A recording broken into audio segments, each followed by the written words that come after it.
Hey guys, my name is Pankaj और ये है मेरा YouTube चैनल VELC, जहां मैं ट्राई कर रहा हूं आपको अच्छे तरीके से इंग्लिश को सिखा सकूं।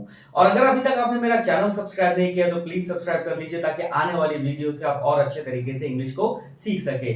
और ये जो हमारा टॉपिक है ये होने वाला है हाउ टू इंट्रोड्यूस योरसेल्फ। तो आप व्हाइट बोर्ड पे देख सकते हैं, क्लियरली लिखा हुआ है कुछ पॉइंट्स जिसके साथ आप अपनी इंग्लिश को और इंप्रूव कर सकते हैं। जब भी आप कहीं जाते हैं तो सबसे पहला सवाल आपसे यही होता है, tell us something about yourself. अगर आप जॉब इंटरव्यू पे जाते हैं तो 99.9% वहां पूछा जाता है tell us something about yourself. और कुछ लोग दो चार लाइन बोलने के बाद फंस जाते हैं और नहीं बोल पाते अपने बारे में। लेकिन एक चीज आप ध्यान दीजिएगा, अगर आपकी शुरुआत अच्छी हो जाती है तो आपका आधा काम वहीं खत्म हो जाता है। इसलिए अपना इंट्रोडक्शन हमेशा तैयार रखें, ताकि आप कहीं पे भी अपने बारे में अच्छे से बता सकें। अगर आप क्लास में जाते हैं, कॉलेज में जाते हैं, ऑफिस का पहला दिन है या इंटरव्यू है या किसी फंक्शन में जाते हैं, कहीं भी आपको अपना इंट्रोडक्शन देना पड़ सकता है। तो इसलिए आपको हमेशा प्रिपेयर रहना चाहिए, अपने बारे में कुछ लाइंस का पता होना चाहिए कि मैं क्या और कब और कैसे अपने बारे में बता सकता हूं। तो व्हाइट बोर्ड पे आप देख सकते हैं, यहाँ कुछ पॉइंट्स हमने लिखे हैं। तो सबसे पहला पॉइंट है ग्रीट। किसी को ग्रीट करने के लिए हम लोग क्या बोल सकते हैं? जैसे क्या बोलते हैं, हे, हेलो, व्हाट्सअप। ये इनफॉर्मल तरीके हैं, इनको हमको यूज नहीं करना है, ध्यान दीजिएगा। ज्यादातर इनको अवॉइड करें, इस तरीके से हम शुरुआत ना करें। तो फॉर्मल तरीके क्या होते हैं? Good morning, good afternoon, good evening. इन तरीकों हम लोग यूज कर सकते हैं, जैसे कि good morning sir, good afternoon ma'am, good morning everyone, good afternoon everyone. It depends कि सामने आपके कौन बैठा है, उस तरीके से आप शुरू कर सकते हैं। और एक लाइन जो कि आप रट लीजिए, it's my pleasure to introduce myself to you. तो इस तरीके से आप अपना इंट्रोडक्शन शुरू कर सकते हैं। Good morning everyone, it's my pleasure to introduce myself to you. तो इस तरीके से अगर आप शुरू करते हैं तो आपको एक अच्छी शुरुआत मिल जाएगी। Good morning everyone, it's my pleasure to introduce myself to you all. अब हमारे पास सेकंड पॉइंट आता है नेम एंड एज। तो देखिए यहाँ पे 3 पॉइंट लिखे हैं, my name is, I am और दिस इज। ये तीनों तरीके सही है और यहाँ पे हमें अपना पूरा नाम बोलने की जरूरत होती है। जैसे my name is Pankaj Nigam, I am Pankaj Nigam, या दिस इज पंकज निगम। लेकिन कुछ लोग बोलते हैं माई सेल्फ पंकज निगम या इट इज पंकज निगम। तो ध्यान दीजिएगा, ये दोनों तरीके गलत है, हमें इनका इस्तेमाल नहीं करना है। और एज बताने के लिए हम लोग बोल सकते हैं like I am 32 years old, I am 30 years old, I am 28 years old. इस तरीके से आप लोग बोल सकते हो। तो अपना हमारा पैटर्न क्या बनता है? Good morning everyone, it's my pleasure to introduce myself to you all. My name is Pankaj Nigam. I am 34 years old. तो हमारे ये 2 पॉइंट तैयार हो जाते हैं यहाँ पे। तो तीसरा हमारा पॉइंट आ जाता है प्लेस, की जहां से आप हैं या जहां आप रहते हैं उसे हम लोग कैसे बताएंगे। 3 बहुत सिंपल पॉइंट यहाँ पे लिखे हैं जो कि आप देख सकते हैं। तो पहला पॉइंट है I live in Delhi, I live in Punjab, I live in Haryana.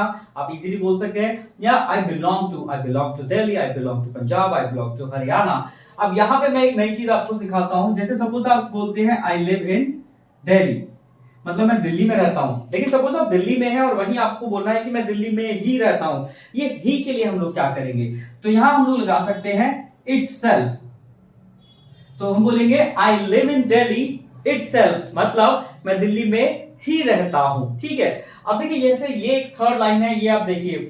Suppose आप बताना चाहते हैं कि मैं कहीं से हूं और पर अभी मैं कहीं और रहता हूं, तो इसको हम लोग कैसे बोलेंगे?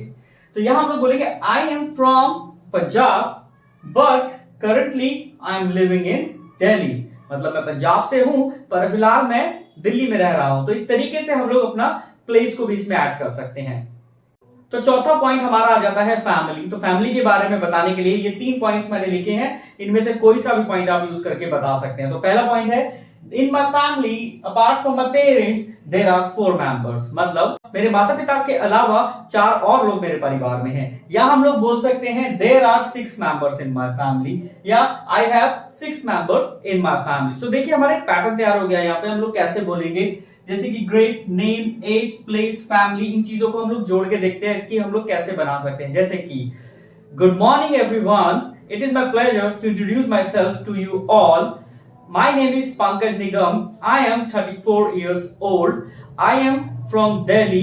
There are 6 members in my family. तो देखिए कितना इजी है। इस पैटर्न को यूज करके हम इजीली अपना इंट्रोडक्शन शुरू कर सकते हैं। अब इसके बाद हम बात करेंगे क्वालिफिकेशन की। ये हमारा 5th पॉइंट यहाँ पे आ जाता है। तो देखिए मैंने यहाँ पे कुछ पॉइंट्स लिखे हैं जिनके थ्रू आप बता सकते हैं अपनी क्वालिफिकेशन के बारे में। सपोज आप स्कूल में आप बोलना चाहते हैं मैं 10th क्लास में हूँ, 12th क्लास में हूँ, 11th क्लास में हूँ, तो आप ये पैटर्न यूज कर सकते हैं, I M in class 10। I am in class 11, I am in class 12। पर ध्यान दीजिएगा, I am in class 12, I am in class 11th नहीं बोलते हैं, सिंपल 10, 11, 12 आप यहाँ यूज कर सकते हैं। पर जैसे अगर मैं बोलता हूँ आई स्टडी इन, जैसे कि मैं 10th क्लास में पढ़ता हूँ, मैं 12th क्लास में पढ़ता हूँ, तो यहाँ हम लोग बोल सकते हैं I study in 12th class, या बोल सकते हैं I study in college, I study in BA first year, study in BA second year, इस तरीके से आप बोल सकते हैं। थर्ड है, अगर आप ग्रेजुएशन पूरी कर चुके हैं तो आप लोग बोल सकते हैं I M graduate from Delhi University, from Pune University. I am post graduate from Delhi University, from Pune University. तो आप इस तरीके से आप इस्तेमाल कर सकते हैं। I have done my graduation from Delhi University. या बोल सकते हैं I have done my graduation in history honors from Delhi University. इस तरीके से आप लोग बता सकते हैं I am pursuing my graduation from Delhi University. I am pursuing my BA from Delhi University.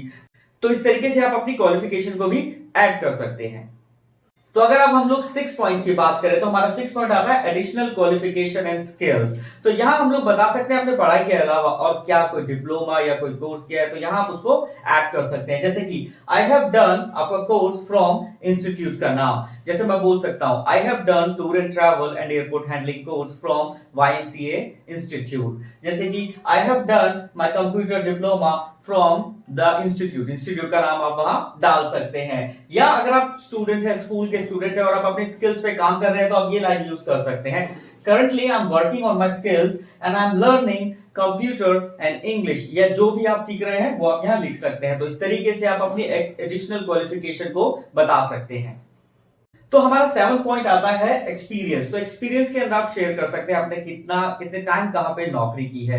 लेकिन अगर आप फ्रेशर है, आपकी पहली जॉब है, तो आप बोल सकते हैं I am a fresher, it is my first interview या it is my first job. लेकिन अगर आप स्टूडेंट है, आप स्कूल में है, कॉलेज में कोई जॉब नहीं किया, तो आप इस पॉइंट को स्किप कर सकते हैं, इसको आप लोग बोलने की जरूरत नहीं है। और अगर आपको एक्सपीरियंस है 2 साल का, 4 साल का, 5 साल का, तो आप ये लाइंस इस्तेमाल कर सकते हैं, जैसे कि I have 2 years experience in, company का नाम आप डाल सकते हैं।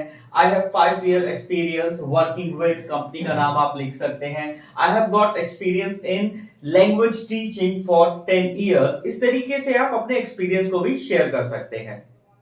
तो हमारा 8 पॉइंट आ जाता है हॉबीज। तो हम लोग हॉबीज के बारे में इजीली बता सकते हैं अगर आप ये पैटर्न यूज करेंगे, जैसे कि my hobby is listening to music. तो लिसन एक ऐसी वर्ब है जिसके बाद हमेशा हम लोग टू का यूज करेंगे, इसलिए लिसनिंग टू म्यूजिक बोला जाएगा। लेकिन उसके अलावा आप इजीली ये पैटर्न यूज कर सकते हैं, जैसे कि my hobby is playing cricket, my hobby is cooking food, my hobby is watching TV, my hobby is reading books. लेकिन अगर आपकी एक से ज्यादा हॉबीज है तो हम लोग बोल सकते हैं my hobbies are playing cricket and reading books. My hobbies are cooking food and watching TV. तो इस तरीके से आप अपनी हॉबीज के बारे में बता सकते हैं। तो अगर आप लोग my hobbies are ये पैटर्न यूज नहीं करना चाहते तो आप लोग बोल सकते हैं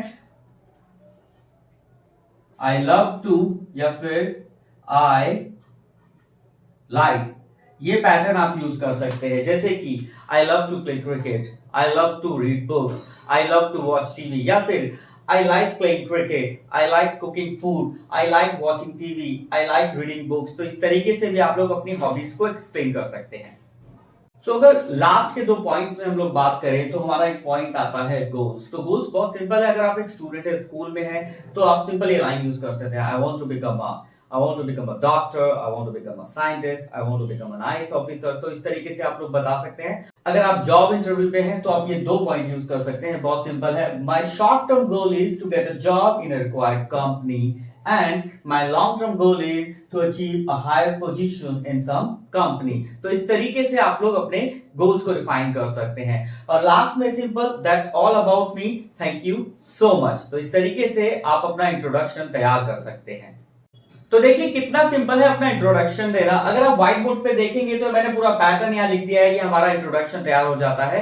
तो आप इस तरीके से आप ये स्क्रीनशॉट ले सकते हैं और अपने बारे में लिख सकते हैं। और ट्राई कीजिए बार बार बोलने का, लोगों को पकड़िए, उनको बताइए, अपने घर में जो भी है, शीशे के सामने जहां भी आप बोल सकते हैं, ट्राई कीजिए एक आई कांटेक्ट बना के अपने बारे में लोगों को बताएं, ताकि आपकी आदत हो जाए, ताकि जब आपको मेन इंटरव्यू में या मेन आपकी क्लास में, ऑफिस में, कॉलेज में, कहीं भी आपको अपने बारे में बताना पड़े तो आप इजीली बता सकें। और अगर आपको मेरा ये वीडियो बहुत अच्छा लगा तो प्लीज इस चैनल को सब्सक्राइब कीजिए, ताकि आने वाली वीडियो से आप और अच्छे तरीके से इंग्लिश को सीख सके। Thank you so much.